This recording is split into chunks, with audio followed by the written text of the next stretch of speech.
Railway मार्ग से हमें क्या लाभ, उस गरीब को क्या लाभ जिसे उसका फायदा मिले ही नहीं, उसका लाभ मिला ही नहीं, कभी मिला ही नहीं। और कभी भविष्य में हमको ऐसा लगता है कि आप लोग को भी लगता होगा कि कभी उनको मिल। मैं एजुकेशन पर कुछ लेख लिखा हूँ, शिक्षा पर लेख लिखा हूँ, तो उसके बारे में मैं आपके सामने कुछ रखूंगा, प्रस्तुत करूंगा। तो चलिए बिना समय गंवाए हुए चलते हैं। जब भी कोई मंत्री या विधायक आपके कहीं पर सभा में उतरती है, तो कभी भी आप देखें कि एजुकेशन के बारे में बात किया है, वे हमेशा बात करेंगे उस शहर में बड़े सड़क के निर्माण करवाया जाएगा, इस शहर को उस शहर से जोड़ा जाएगा, उस गांव में गांव को यानी सड़कों से विकसित कर दिया जाएगा, गांव के गलियों नालों को विकसित कर दिया जाएगा। लेकिन वही मुंह यदि बोला है कि हाईवे के विकास किया जाएगा, एक शहर से दूसरे शहर को जोड़ा जाएगा, या फिर रेलवे के विकास किया जाएगा, एक शहर से दूसरे शहर की ओर यानी मेट्रो का हो, या फिर बुलेट ट्रेन का हो, या फिर वंदे भारत ट्रेन का हो, विकास करवाया जाएगा। तो वही मुंह सड़क के निर्माण के बारे में बोले हैं, यानी एक शहर से दूसरे शहर की ओर, उसी मुंह से बोले हैं कि एक शहर से दूसरे शहर को रेलवे मार्ग से जोड़ा जाएगा। वो काम देखिएगा इस मंथ में बोला और अगले मंथ में न हो तो अगले मंथ में ही स्टार्ट हो जाएगी। लेकिन वही आप देखिए ग्रामीण इलाके में यदि कोई गलियारे की बात करेंगे, कोई गली नाले की बात करेंगे, तो जैसे कि तैसे धारा ही रह जाएगा। ऐसा क्यों? क्योंकि आपको पता होना चाहिए कि उनमें सरकार की निजी लाभ है। यदि ट्रेन के विकास करवा रहे हैं सरकार, यदि ट्रेन के विकास करवाए बुलेट ट्रेन की, या फिर वंदे भारत ट्रेन की, या फिर मेट्रो ट्रेन की, तो उसमें देखिएगा विदेश से भी सहायता लेकर के उसको विकास करवाने में लग जाएंगे। और क्या कहते हैं, सड़क के एक शहर से दूसरे शहर को जोड़ने वाली जो सड़क होती है, यानी हाईवे की बात करेंगे, तो वो भी अगले मंथ में स्टार्ट हो ही जाएंगे। नहीं अगले मंथ में तो एक साल के अंदर में स्टार्ट हो जाएंगे। ऐसा क्यों पता है? उस शहर उस रेलवे मार्ग से हमें क्या लाभ, उस गरीब को क्या लाभ जिसे उसका फायदा मिले ही नहीं, उसका लाभ मिला ही नहीं, कभी मिला ही नहीं। और कभी भविष्य में हमको ऐसा लगता है कि आप लोग को भी लगता होगा कि कभी उनको मिल ही नहीं पाएगा। यदि बुलेट ट्रेन में या फिर कोई मेट्रो ट्रेन में हम लोग यदि बैठेंगे तो शौक से यात्रा करेंगे, ग्रामीण लोग यदि बैठेंगे, गरीब लोग बैठेंगे तो शौक से यात्रा करेंगे। अरे मैं कैसे उम्मीद कर लूँ, कैसे मैं उम्मीद कर लूँ, कैसे भरोसा कर लूँ कि हम लोग यानी गरीब लोग को उसके लाभ मिल पाएगा।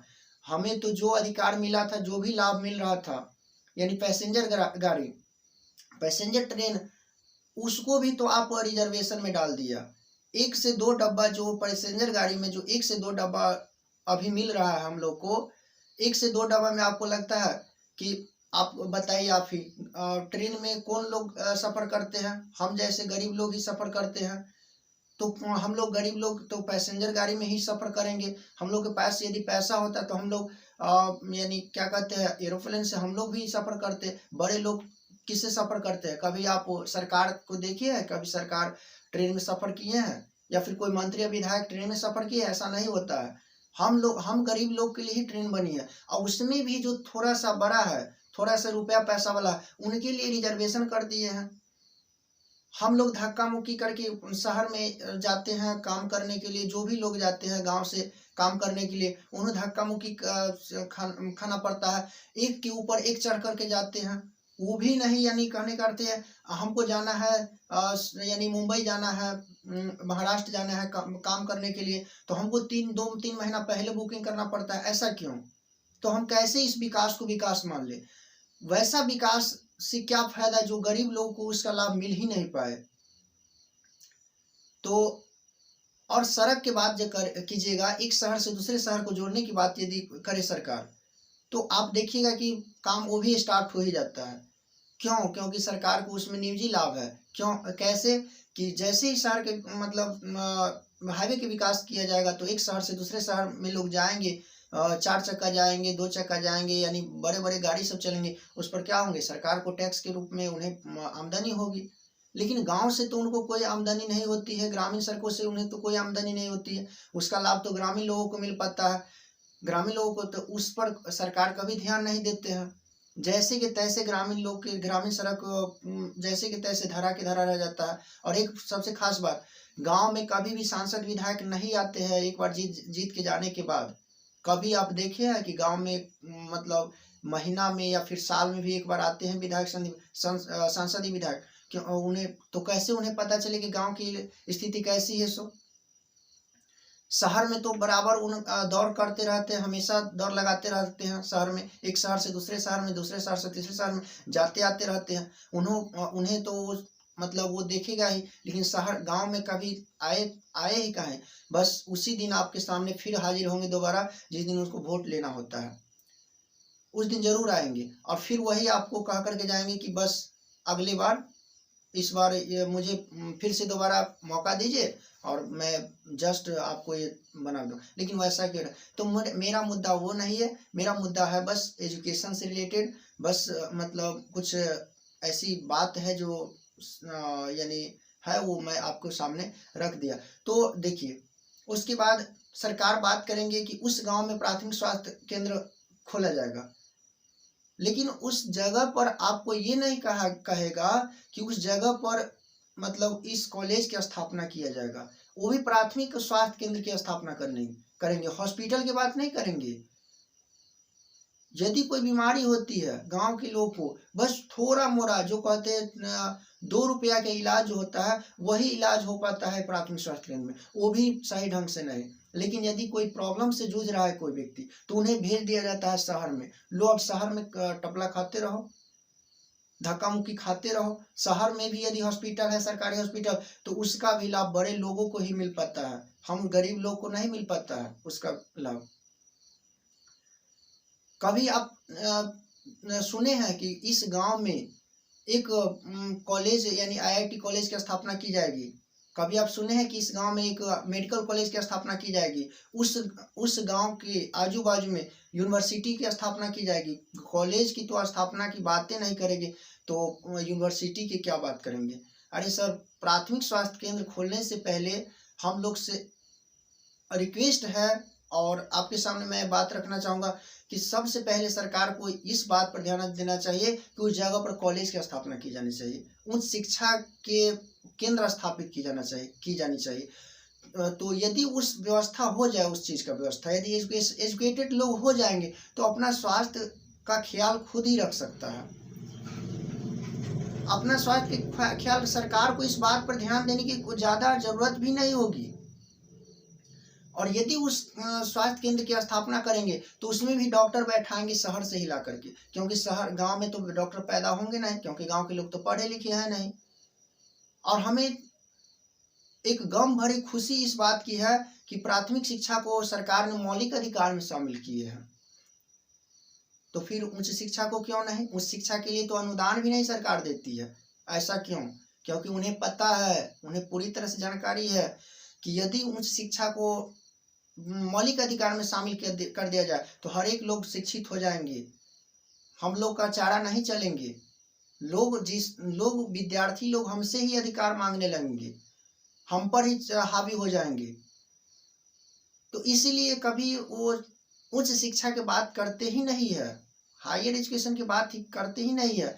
तो मैं और सभी लोग बस और चीज़ के विकास होने से पहले हमको चाहिए कि एजुकेशन की व्यवस्था को सही की जाए। और आप लोग पता है कि हर चीज़ से कहने का अर्थ ये है, जो कोई भी चीज़ का लाभ ग्रामीण लोग नहीं उठा पाते हैं, ना तो एजुकेशन के लाभ उठा पाते हैं, ना सरकारी योजना के लाभ उठा पाते हैं। सरकारी योजना के भी लाभ मिल पाएंगे कब? जब आप एजुकेटेड होंगे, आप शिक्षित होंगे। 1 से 8 तक यदि शिक्षा को मौलिक अधिकार में शामिल किया है सरकार की है, तो आपको पता है कि 1 से 8 तक यदि हम एजुकेशन ग्रहण कर लेंगे, शिक्षा प्राप्त कर लेंगे, तो उससे हमको कुछ होने जाने वाला है? कुछ भी नहीं होने जाने वाला है। बस एक अंगूठा छाप से हम एक साक्षर हो गए, बस इतना ही है। यदि सरकार कोई वैकेंसी निकालती है तो उसमें भी 10वीं पास या इंटर पास के लिए बात करते हैं, यदि एक झाड़ू पोछा के लिए भी बात करेंगे तो इंटर या मैट्रिक पास की ही बात करेंगे।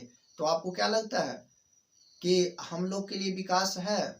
कुछ भी नहीं है। गांव ग्रामीण इलाके, स्पेशल ग्रामीण इलाके के लिए ही ये बात हम आपके सामने रख रहे हैं कि इससे बिल्कुल ग्रामीण को बिल्कुल दूर रखा है। कुछ भी नहीं है, ग्रामीण लोगों को कुछ भी सुविधा नहीं। सरकार कहती है कि गांव में संसाधन नहीं। संसाधन कौन जुटाएंगे सर? सरकार, हम लोग क्यों चुनते हैं सरकार को? संसाधन जुटाने के लिए, हम लोग को के विकास के पथ पर ले जाने के लिए। शिक्षा ही एक मार्ग है ऐसा जो कोई भी चीज की ऊंचाई को हासिल कर सकता है, कहीं भी आदमी पहुंच सकता है उस मार्ग की सहायता से। और मैं उन माँ बाप को भी, मैं उन माता पिता को भी एक संदेश देना चाहूंगा जो स्त्री शिक्षा के विरोधी है। अरे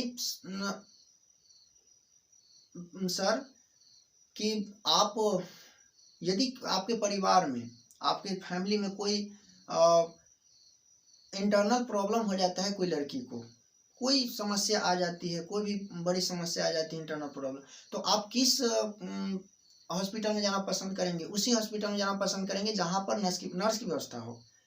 आपको उस हॉस्पिटल में नर्स खोजने की कोई अधिकार नहीं है यदि आप स्त्री शिक्षा की विरोधी है तो।